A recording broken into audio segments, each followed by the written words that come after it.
pied du mont sacré, les jeunes dingos, Waka et Quintala, ne cessaient de se mesurer l'un à l'autre. À ce jeu, la ruse de Waka lui avait souvent offert la victoire, mais Quintala ne voulait plus se laisser faire.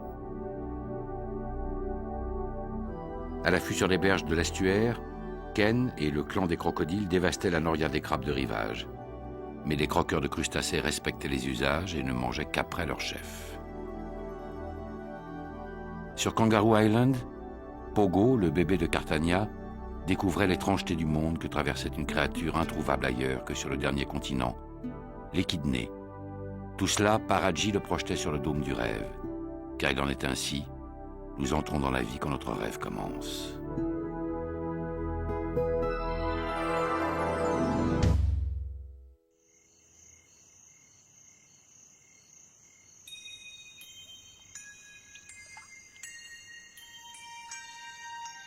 L'histoire se déroule sur un continent séparé du monde, semblable à un radeau au milieu des mers. Son isolement y a fait éclore des créatures improbables.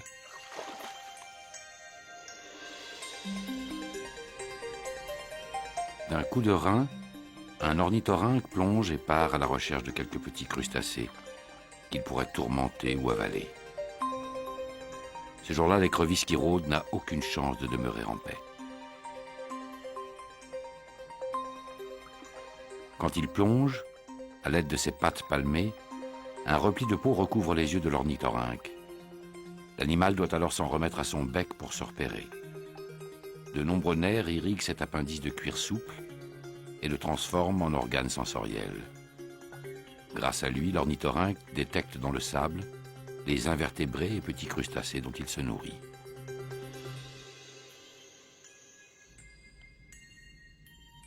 L'écrevisse croit trouver un asile sûr dans une souche d'arbre immergée. Mais l'ornithorynque ne l'entend pas ainsi. Il plonge de nouveau et découvre les inconvénients de ne pas y voir clair. Cette souche n'est pas la bonne. Un congénère inutilement dérangé le lui prouvera sans courtoisie. Le bon terrain de chasse est enfin localisé. Dérangé à son tour, l'écrevisse adopte aussitôt une posture d'attaque. L'ornithorynque s'enfuit par l'ouverture opposée. Une queue de castor, un bec de canard, des bébés qui viennent au monde dans des œufs, lesquels sont incubés pendant 10 jours dans l'abdomen de la mère. L'ornithorynque a intrigué les naturalistes de la même manière qu'il fascine la tortue Kelodina. On le prit pour un reptile, puis on découvrit qu'il allaitait ses petits. L'ornithorynque était bien un mammifère.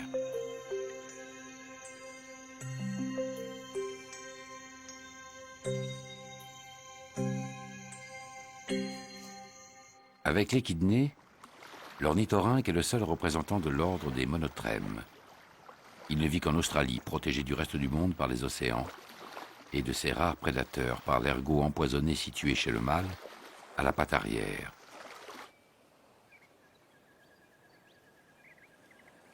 Semblablement tenus à l'écart de tout danger, sur Kangaroo Island, les kangourous gris, Cartagna et son fils Pogo, entament une journée que l'on pourrait croire ordinaire.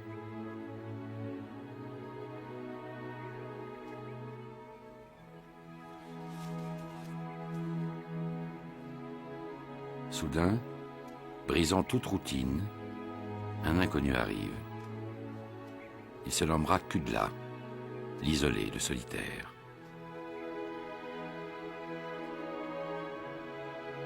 C'est à Cartagna que s'intéresse le nouveau venu. Il tente d'écarter Pogo pour se rapprocher d'elle et mieux la renifler.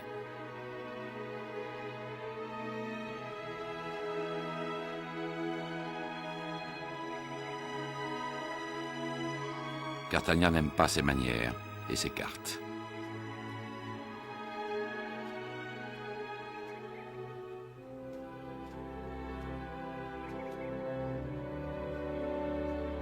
Habilement, Kudla contourne la mer pour mieux la séparer de son enfant. Mais le prétendant est encore un jeune mâle inexpérimenté, sûr de son désir, mais pas de son aptitude à l'imposer.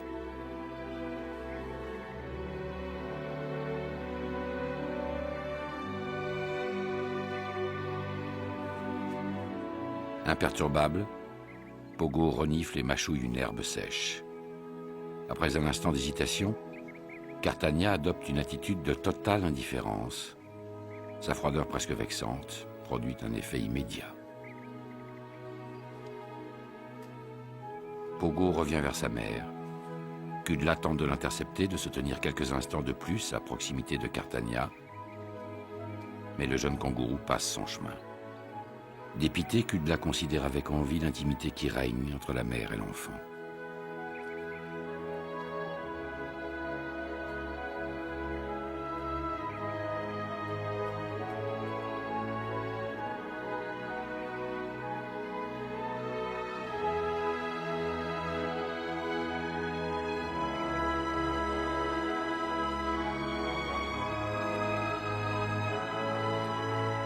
Pogo et Cartagna se sont éloignés, mais Kudla ne renonce pas à demeurer près d'eux afin de tenter sa chance de nouveau, quand les circonstances lui seront plus favorables.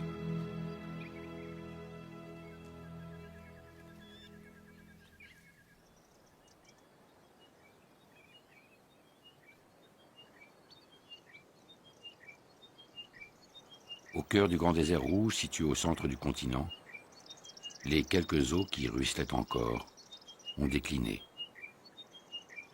Dans cette région, il ne tombe que 15 cm de pluie par an, dont 88% s'évaporent dès le contact avec le sol.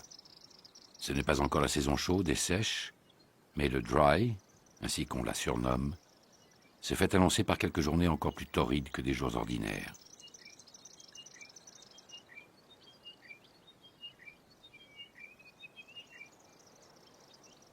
Paraji le dingo a exhumé un morceau de viande qui lui servira aujourd'hui à renforcer la hiérarchie au sein du clan qu'il forme avec ses deux enfants. Kintala se précipite vers cette promesse de repas. Son père en profitera pour lui enseigner la discipline. On ne doit pas manger avant le chef de meute.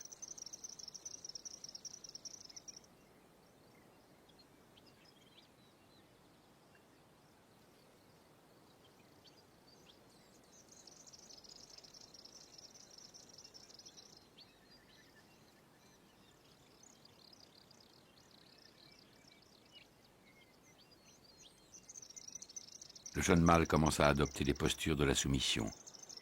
Il reste en retrait, s'assoit, se couche par terre devant Paraji et supplie plus qu'il n'exige.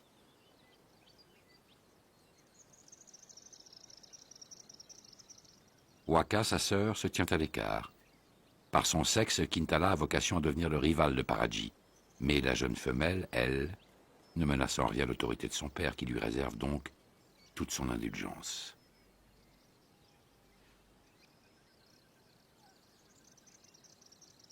Pour le récompenser d'avoir compris la leçon, Paraji abandonne le bout de viande à Kintala.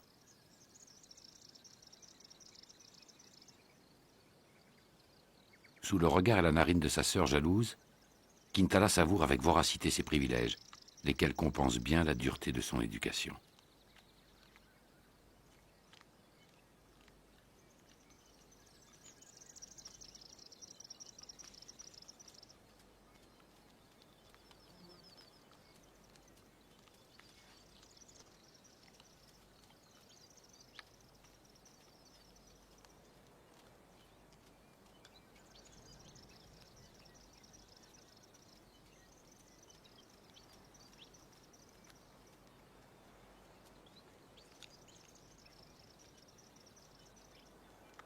Waka comprend quel sera désormais son rang dans la meute. Le troisième.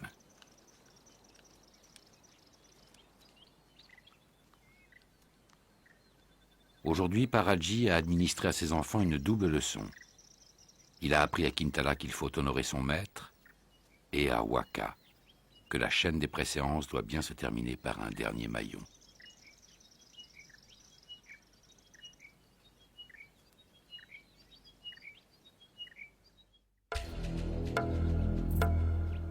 Là où se tient l'assassin, ici une néphile à toile dorée, on trouve des victimes.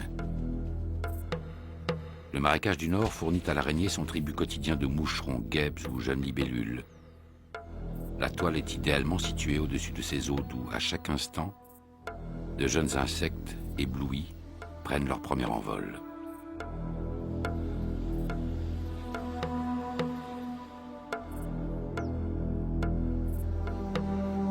La libellule, carnivore à tous les stades de son existence, se retrouve parfois elle-même prise au piège d'une des toiles les plus collantes que puisse produire une araignée.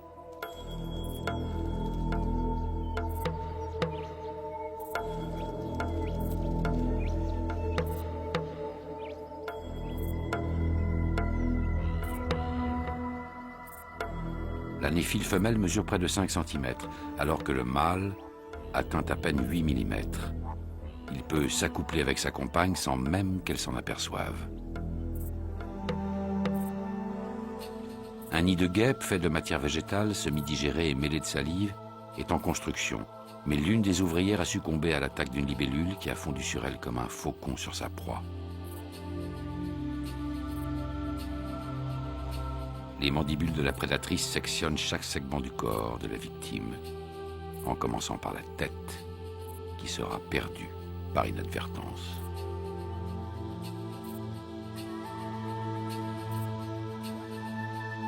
Sur une plante voisine s'affaire une cohorte de fourmis eucophiles. Elles s'abritent dans des nids faits de feuilles rapprochées et soudées, à l'aide d'une sorte de soie visqueuse produite par les larves. Ces fourmis sont capables de dégager un acide dissuasif pour leurs prédateurs, mais elles sont accueillies avec bienveillance par leurs hôtes. En effet, leurs rejets enrichissent la terre au pied des plantes.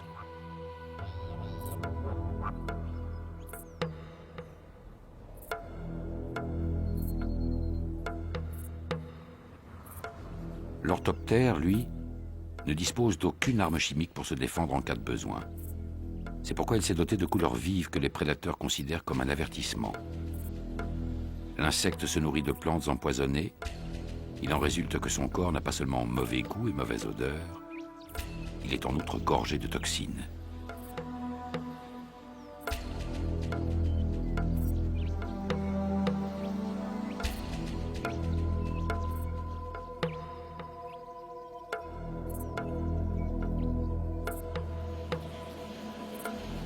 La stratégie de défense du phasme est fondée au contraire sur la discrétion. L'animal se fond dans le paysage où il évolue. Il ressemble en tout point à une herbe, à une tige, légèrement bourgeonnante.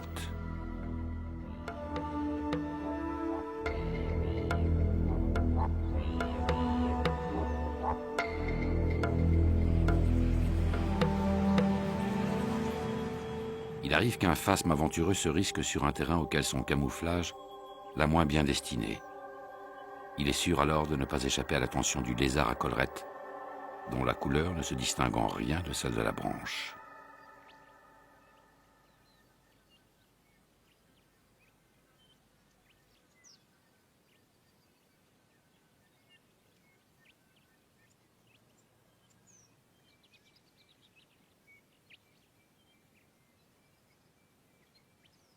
Le lézard à collerette est doté d'une excellente vue.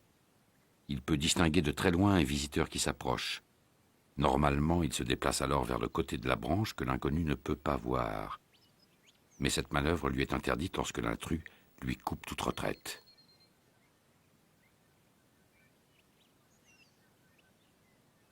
La présence du phasme perturbe le lézard qui continue de se tenir immobile, jusqu'au moment où sa patience est à bout. Lorsqu'il se sent menacé, le lézard à collerette déploie autour de son cou une couronne de peau qui le fait paraître plus effrayant. Il ne s'interdit pas pour autant de fuir le phasme perturbateur et finalement vainqueur.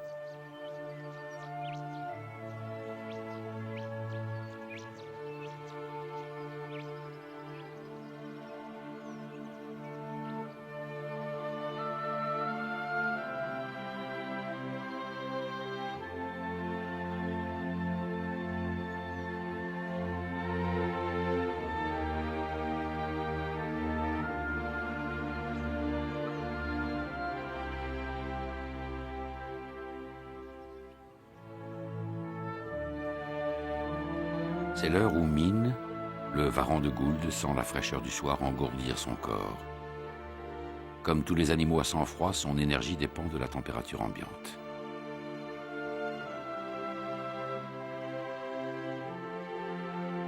Du sommet de son arbre tronqué, l'aigle pêcheur d'Asie domine la mangrove. Il digère les poissons et serpents ingurgités tout au long de la journée et parfois se cabre. pour rejeter une fiente. La plaine est encore inondée au pied des falaises de grès qui courent sur 500 km en terre d'Arnhem. 2 à 3 mètres d'eau la recouvrent. Dans quelques semaines, pourtant, on pourra y marcher à pied sec. Cette nappe liquide qui perdure la moitié de l'année est alimentée par de nombreux cours d'eau. Leurs sources forment, par exemple, les spectaculaires chutes de Jim Jim, qui se jettent d'une hauteur de 215 mètres et que précèdent de nombreux ruissellements.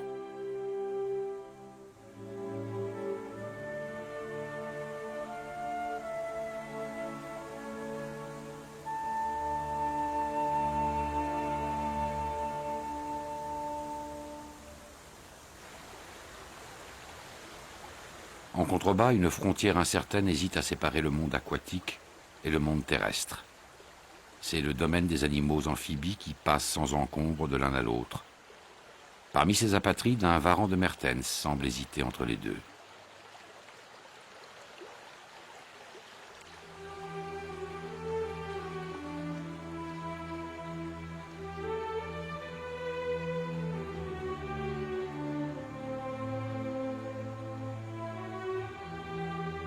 Dans les marécages rôde déjà le plus grand crocodile du monde, le salty, c'est-à-dire le crocodile d'estuaire. Le salty nage en ramenant ses membres le long du corps, ce qui améliore son taux de pénétration dans l'eau. Ce sont les ondulations de la queue qui fournissent la force de propulsion.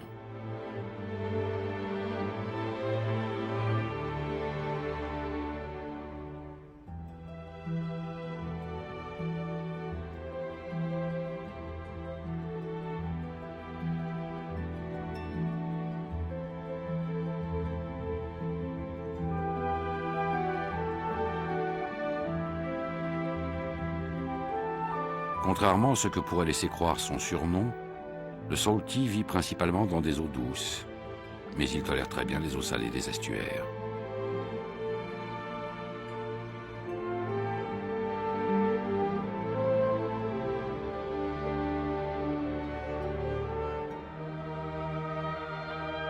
En avalant ses proies favorites, le crocodile ingurgite involontairement de grandes quantités d'eau salée, ce qui, normalement, devrait faire courir un risque à sa santé. Mais des glandes spécialisées situées dans sa langue extraient les excès de sel qui se trouvent dans le sang afin de maintenir un équilibre.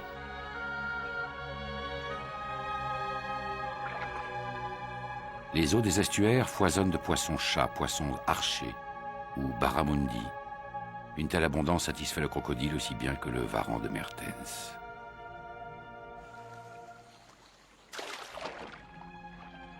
Le varan de Mertens est profilé comme un submersible.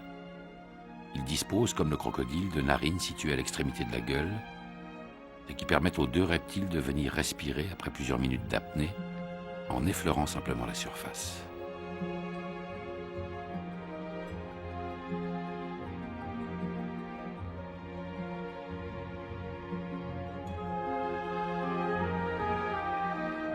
Il peut arriver que la présence du varan indispose le crocodile.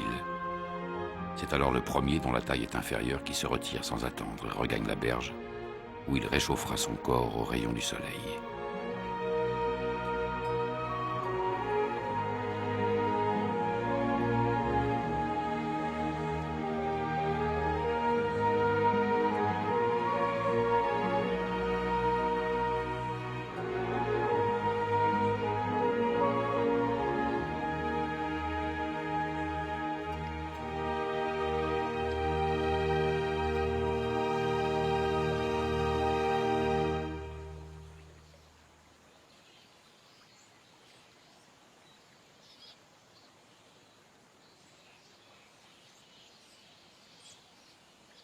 Sur certains arbres du bosquet où vivent les roussettes, quelques femelles se sont regroupées.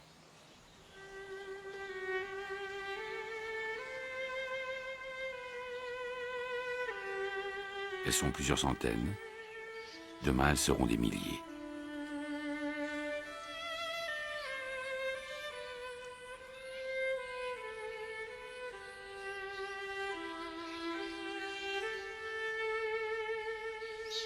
Déjà, la peau de leur ventre se tire sur un dôme qui enfle. Le bébé qu'elles attendent pèsera à la naissance 10 à 25% de leur propre poids. Un nouveau-né humain de même proportion pèserait de 6 à 20 kilos.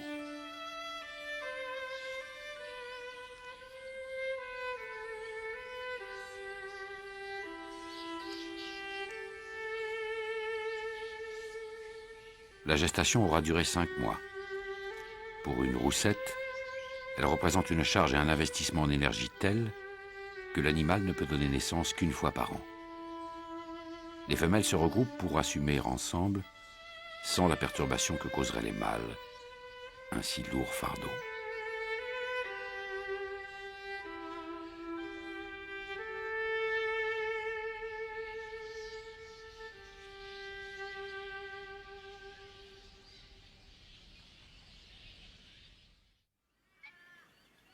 Sur Kangaroo Island, au sud du continent, un corbeau flûteur à bec noir contourne Cartagna et son fils Pogo.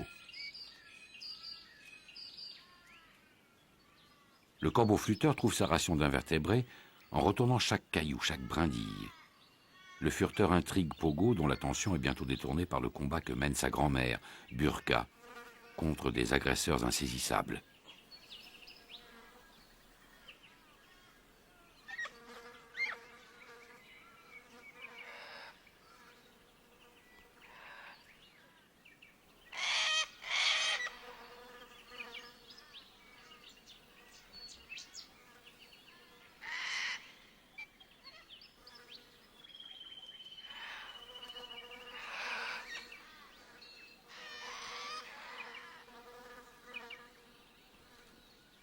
Yam, le fils attardé de Burka, se fait étreindre sans ménagement par Kudla, le nouveau venu désireux de séduire Cartagna et, à cette fin, de montrer sa vigueur.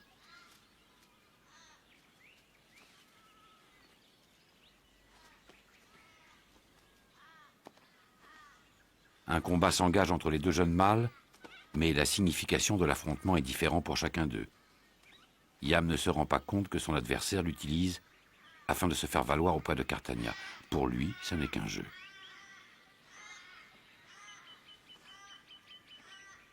Kudla, à gauche, se garde bien de venir trop vite à bout de Yam. Sa victoire serait jugée trop facile, alors il fait durer le plaisir.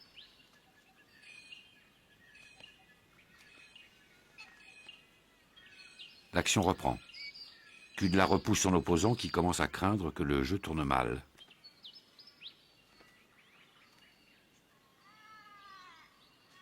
Yam a beau tenter de répliquer, de rendre coup pour coup, il sent bien que le jeu est truqué et finit par céder du terrain.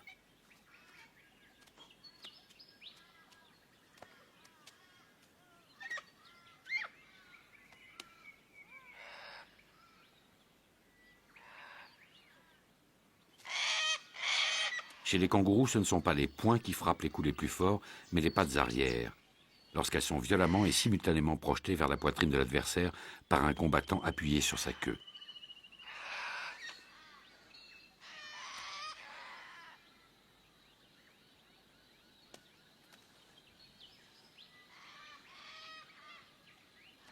C'est la déroute de Yam, que Kudla entraîne et promène comme un jouet, où il le souhaite, et sans effort.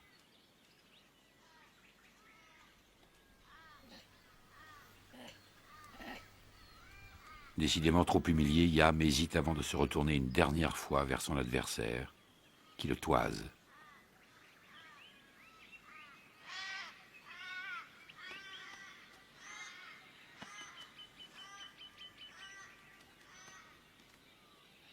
C'en est fini pour Yam, qui n'aura d'autre choix que la retraite. Le kangourou qui ne voulait pas grandir vient de faire un pas supplémentaire vers l'âge adulte, mais Kudla, en s'attaquant à un faible, n'a remporté qu'une maigre victoire.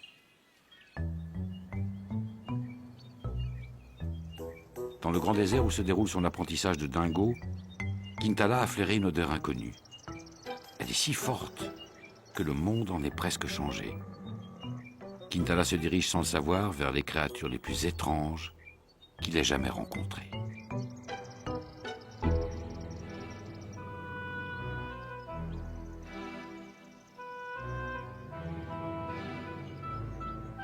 Les intrus sont en petit nombre, une douzaine, mais la narine de Kintala pourrait en compter 1000.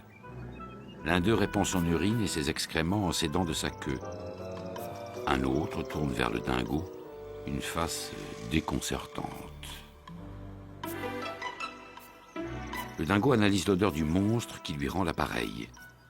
Le second sait, l'ayant appris de la mémoire collective du troupeau, qu'un dingo n'est jamais un ami. Mais Kintala, lui, ignore tout de ce qu'est un dromadaire. Il ne retient qu'une chose: le plus outrecuidant des visiteurs a osé marquer ce territoire qui n'est pas le sien. Quand le jeune dingo s'approche dans l'espoir d'intimider l'usurpateur, celui-ci, l'écume aux lèvres, met sa troupe en marche.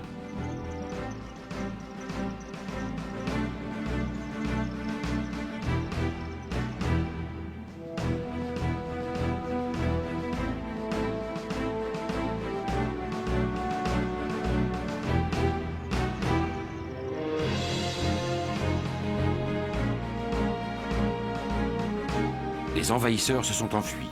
C'est bien lui, Kintala, le fils de Paraji, qui leur a fait si peur. Le jeune dingo s'offre le plaisir d'une illusion et raccompagne les fuyards en les poursuivant de très loin.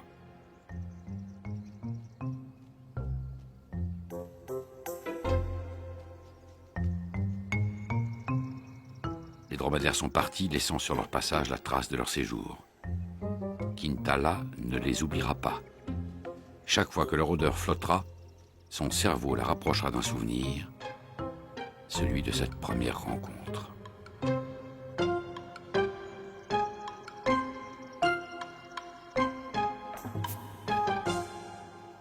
De plus en plus souvent, Kintala s'aventure ainsi dans le désert, seul, poussé par la curiosité.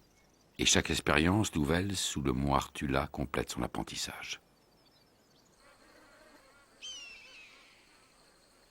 Un crocodile d'estuaire se prélasse sur une berge à laquelle la baisse des eaux fait gagner chaque jour un peu de terrain. Les poissons plus concentrés s'offrent à la serre de l'aigle pêcheur. Pour tous les oiseaux qui peuplent les marécages du nord, la vie devient plus douce. L'oie semi-palmée voit s'étendre les zones où elle peut caresser la vase d'un bec paresseux en y trouvant aussitôt des bulbes et des racines de plantes aquatiques.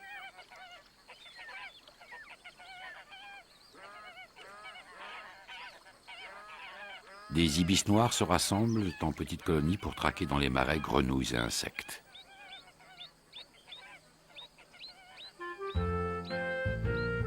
Ce jour-là, sur la rive, deux clans marchaient l'un vers l'autre tout en s'observant.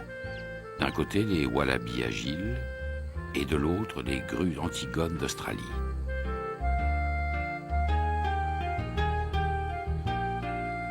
En chemin, les randonneurs pouvaient admirer le jabirou, l'aninga indien et le héron-pie, et les grettes garzettes, immobilisés non loin du vanneau soldat. L'urette montait le gué, le jacana marchait sur les eaux.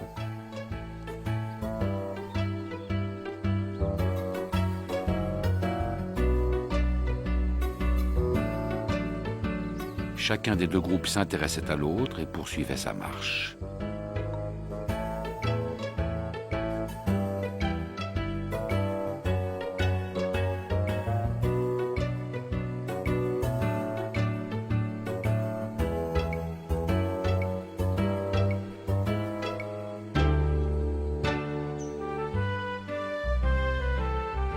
Le wallaby agile, amateur de milieux humides, utilise sa queue, proportionnellement plus longue que celle des kangourous, comme un membre postérieur supplémentaire. Cette démarche lui donne l'allure souple à laquelle il doit son nom.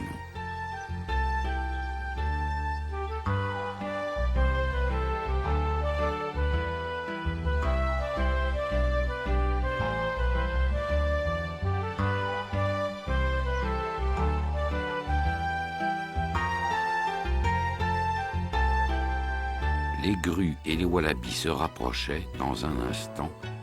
Ce serait la rencontre. Les wallabies en étaient tout troublés et presque intimidés.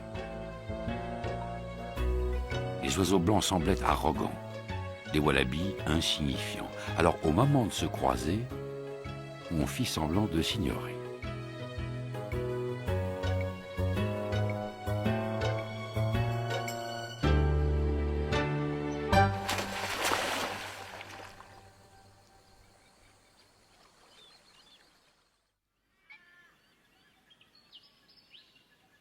Sur Kangaroo Island, Yam et Kudla ont repris leur combat stérile. La lutte traduit normalement la rivalité de deux mâles qui convoitent la même femelle. Ici, c'est le petit frère de Cartagna que Kudla rudoie pour se faire admirer d'elle.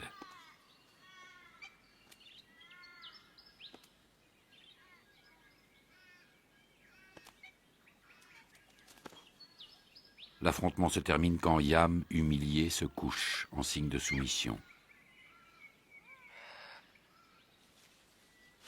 Pogo et Cartagna, impressionnés par l'ardeur du jeune mâle, peuvent désormais se douter qu'il ne les laissera pas en paix.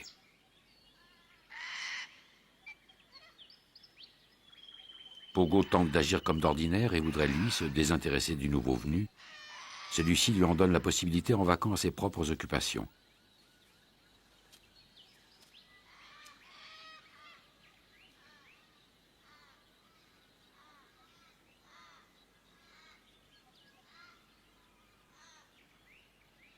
Cartagna ne verrait pas d'inconvénient à ce que Kudla continue de la courtiser. En effet, rien ne l'empêche d'être fécondée, même si elle allait encore Pogo.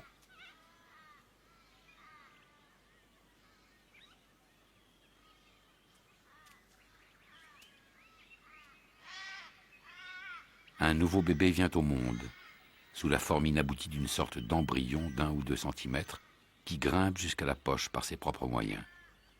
Là, il se fixe à l'une des 4 mamelles, et la mère peut fournir à ses 2 enfants, l'un dans la poche et l'autre à l'extérieur, 2 laits de composition différente. Kudla a deviné la disponibilité de Cartagna. Son sexe en érection en témoigne.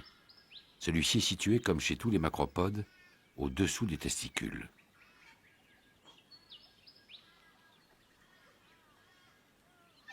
Son naturel placide ne porte pas Cartagna à se précipiter. Elle se tient plutôt sur ses gardes, mais elle sait désormais que Kudla demeurera près d'elle et qu'il faudra bien accepter sa présence.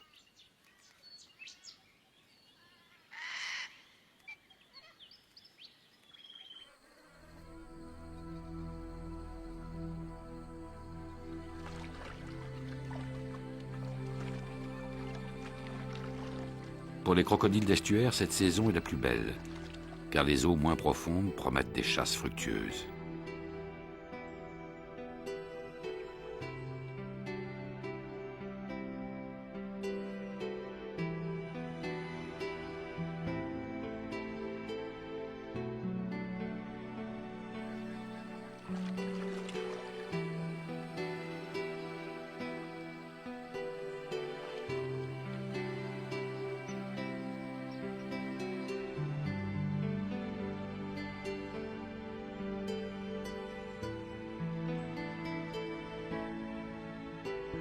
Des poissons anges et un barramundi survolent les fonds. Le second, plutôt que les premiers, excitera l'appétit du crocodile, dont il est le mets favori. Le barramundi est un poisson d'estuaire qui appartient à la même famille que la perche. Chez de très vieux spécimens, la taille peut atteindre près de 2 mètres.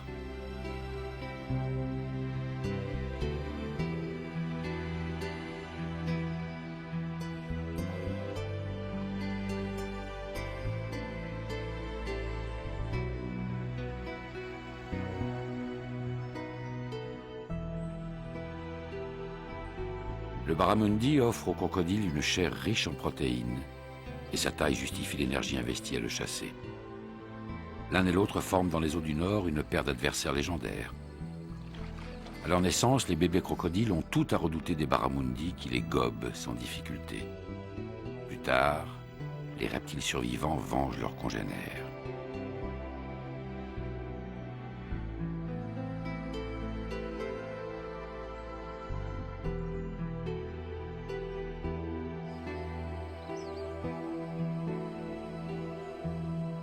Le barramundi ne se méfie guère de la souche inerte qui gît au fond de l'eau. Il a peut-être tort.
C'est aux crocodiles de moindre taille de se nourrir à présent.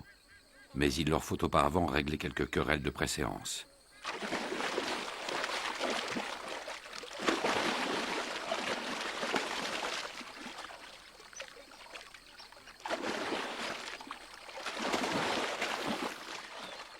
Ces rituels d'intimidation sont nécessaires car ils évitent que le cannibalisme mette le groupe en péril.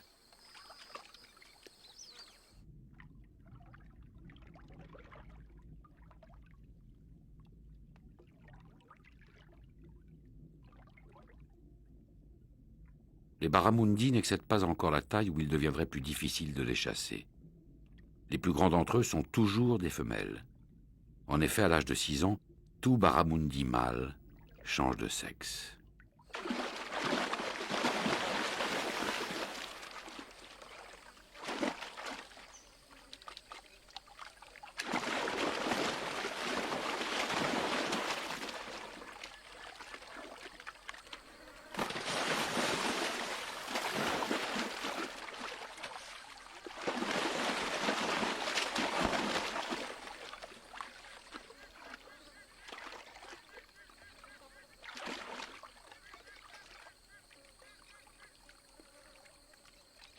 C'est quand il chasse que l'adaptation du crocodile à son milieu apparaît miraculeuse.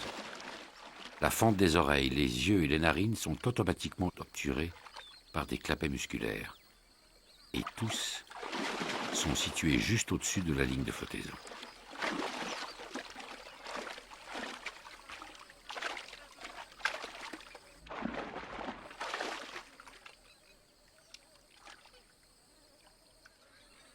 Quand le festin est abondant et quand son estomac est plein, le crocodile peut stocker un surcroît de nourriture dans un gonflement de l'œsophage. Des bajoux apparaissent alors de chaque côté de son cou.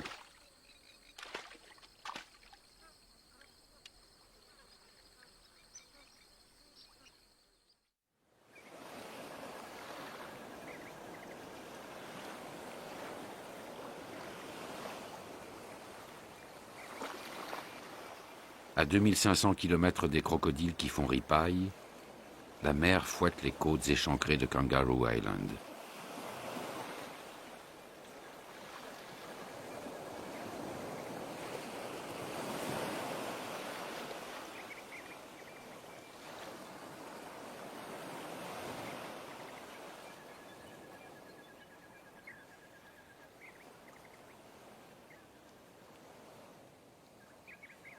Yam, esselé, ne sert plus de faire valoir à Kudla. Il se tient à l'écart et les couinements de sa sœur, Cartania, éveillent à peine son intérêt.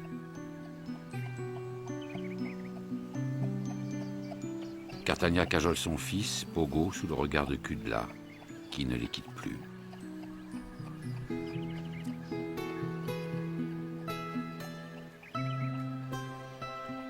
Cependant, quelque chose a changé. Kudla n'a plus besoin de suivre la mère et l'enfant pour demeurer près d'eux. Ils l'accompagnent de leur propre gré.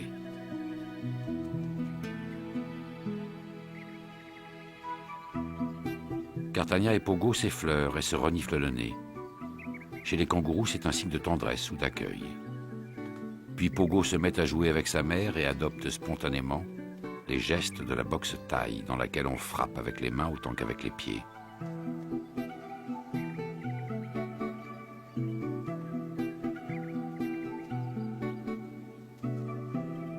Kudla s'interpose soudain entre Cartania et Pogo comme pour montrer à la femelle qu'il peut la protéger en cas de nécessité. Ennuyé d'avoir servi à la démonstration, Pogo n'a plus qu'une idée en tête, revenir vers sa mère.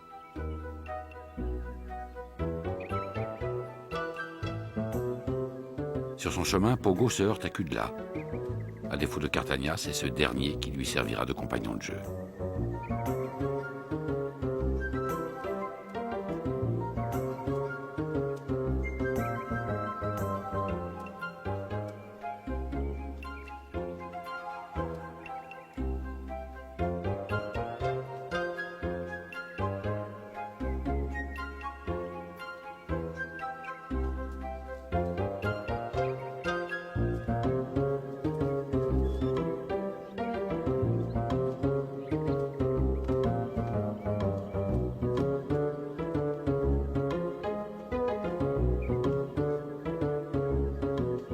Pogo revient enfin vers sa mère.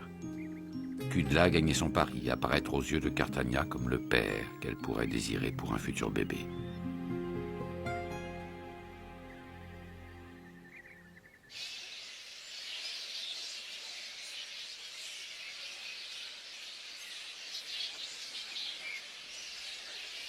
Sur les arbres bruissants où des roussettes pendent comme des fruits mûrs, la saison des naissances a déjà commencé.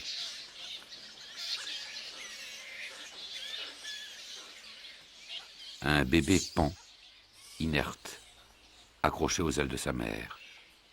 On pourrait le croire mort-né, mais il n'est qu'assommé par son entrée dans le monde, par cette lumière si crue, ce bruit intense. Un autre bébé se blottit contre le ventre de la mère qui le recouvre de ses ailes. Celle-ci, comme cela se produit souvent chez les roussettes, a donné naissance à des jumeaux. Il s'agit à présent de débarrasser le premier bébé du placenta et de ce qui reste du cordon ombilical. Mais procéder à cette opération à 20 mètres d'altitude se révèle moins facile que pour d'autres mammifères qui l'exécutent au ras du sol.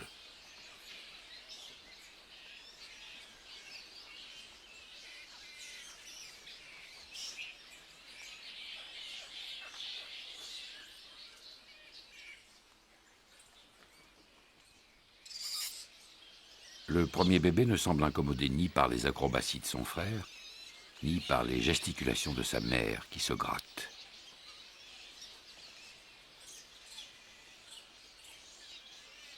La roussette peine à sectionner le cordon, ce qui lui permettrait de dégager des enveloppes. Elle persévère et manipule rudement le nouveau-né, lequel se retrouve en position périlleuse et ne se retient que du bout des griffes. Il peut arriver que dans ces circonstances, celui-ci tombe au pied de l'arbre où quelques varans en fera un piètre repas.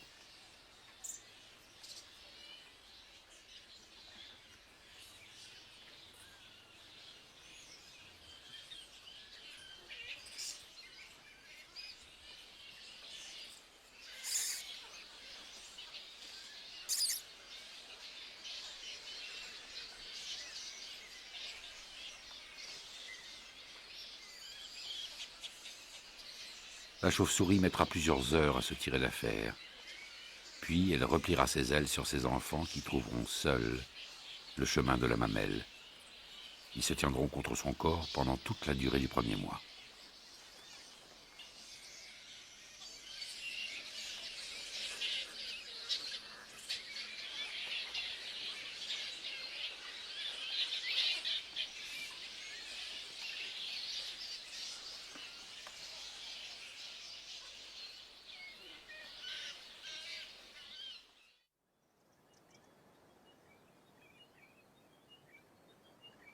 Sur un autre arbre, au milieu du continent, une tariette rouge contemple la savane. Il n'a pas plu depuis quelques mois et de larges nappes d'or ou d'écarlate s'étalent entre les buissons les plus résistants.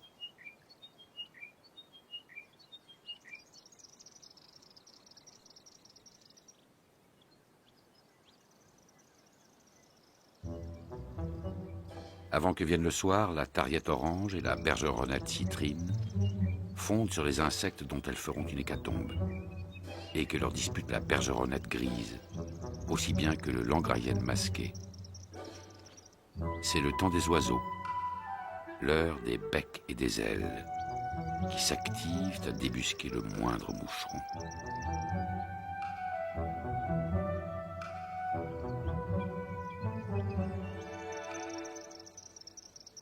Pour Kintala, que rejoint bientôt sa sœur Waka, la frénésie des oiseaux est un nouveau prétexte à s'émerveiller sur le monde.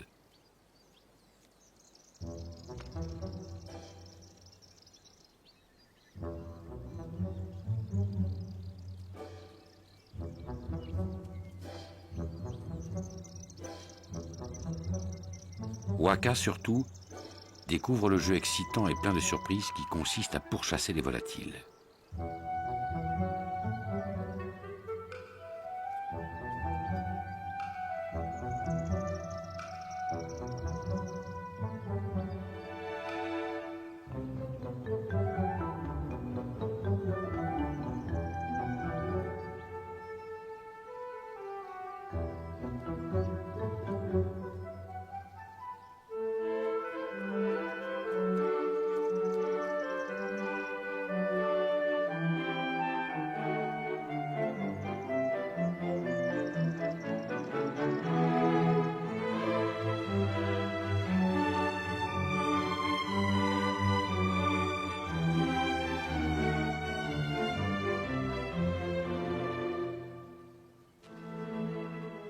Waka se laisse griser par son plaisir, mais l'instinct du chasseur est aussi à l'œuvre. Ce qu'on traque aujourd'hui par jeu, on le tuera demain par nécessité.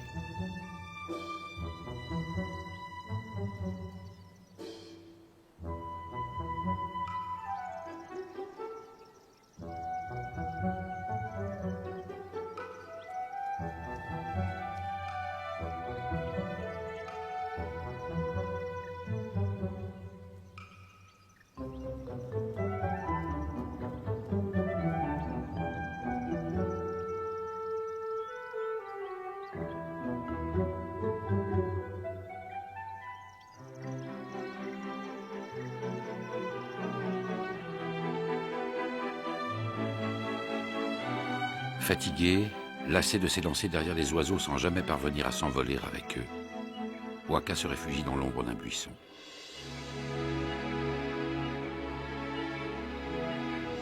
Le langrayène masqué restera seul sur sa branche, ne comprenant guère quelle tornade a dispersé le congrès des oiseaux.